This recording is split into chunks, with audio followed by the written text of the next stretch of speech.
அழுவாதீங்கண்ணா, பேசுங்க. ஒரு நடிகனை தளபதிய இந்த நாட்டு சீயமாக்கல. அண்ணன், தங்கச்சி, அக்கா, அப்பா, தாத்தா, நண்பா, நண்பி, அத்தனை பேருக்கு கோடான கோடி வணக்கம்.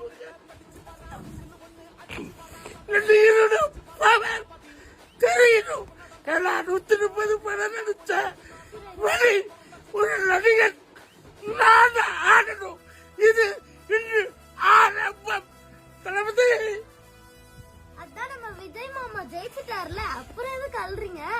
இது ஜெயிச்சது மட்டும் பத்தாது. மக்கள், நம்முடைய மக்கள் ஒவ்வொருவரும் காப்பாற்றப்படுவார்கள். துயரப்பட்டவங்க, துன்புற்றவங்க, கஷ்டப்பட்டவங்க, சினிமாக்கார வாழறதுக்கு கடவுளா தளபதி எழுந்திருக்காரு. அந்த தளபதிக்கு ஒரு சல்யூட். அழுவாதீங்கண்ணா.